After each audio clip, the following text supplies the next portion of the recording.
তুমি দেশের খেয়াল রাখছো হিসেবে তোমার খেয়াল তো আমাকে রাখতেই হবে।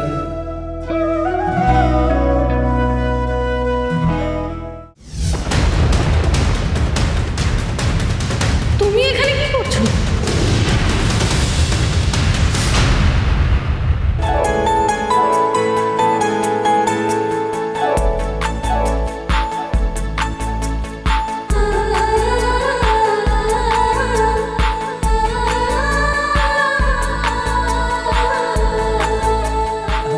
তুমি না খেয়ে ডিউটিতে চলে এসেছো, তাই তোমার জন্য খাবার নিয়ে নেব। হে ভগবান, একে নিয়ে আমি কি করব? এসো।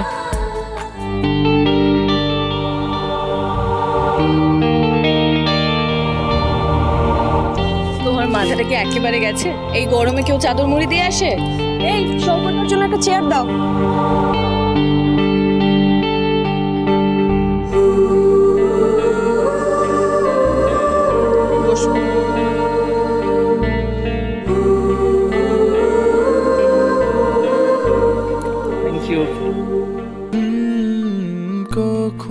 তো কি করব? আমি লুকিয়ে লুকিয়ে বউয়ের জন্য রান্নাঘর থেকে খাবার নিয়ে আসছি। এটা যদি আমার ওপর মহল দেখে তাহলে কি আমাকে ছেড়ে দেবে? আর এমনিতে এই ফুল পিসির মতন মায়ের স্পাইরা না চারিদিকে একদম ওত পেতে বসে রয়েছে। কখন কি দেখবে তারপর গিয়ে মায়ের কানে তুলবে। আর তিলকে তাল করতে তো এরা ওস্তাদ।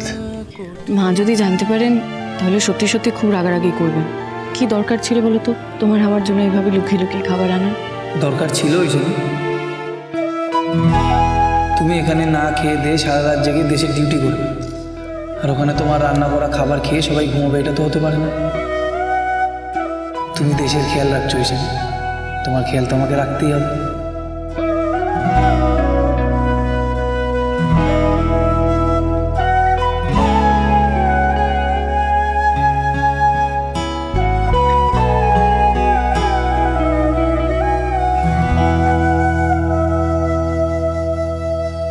নাও এবার ঝটপট করে খেয়ে নাও দেখি।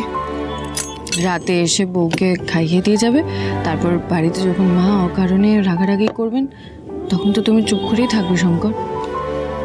আমরা পুরুষ মানুষ হয়েছেনি, আমাদের যে কি জ্বালা সেটা তুমি বুঝবে না। মা আর বউয়ের দাড়ি পাল্লার হিসেবটা না খুব বুঝে শুনে করতে। একদিকের পাল্লা ভারী হয়ে গেলেই বিপদ, সাথে সাথে আরেক দিক কাত হয়ে যাবে আর একদিক উঁচু হয়ে যাবে।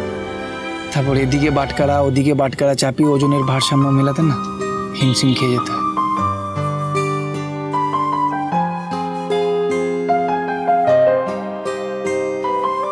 একে তোমরা ওদিকে দাঁড়িয়ে রইলে কেন? এদিকে এসো।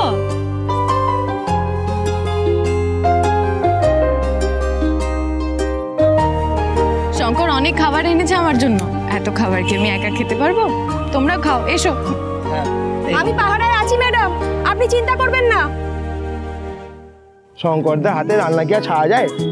এটা আমার হাতের রান্না নয়, এটা তোমাদের ম্যাডামের হাতের রান্না।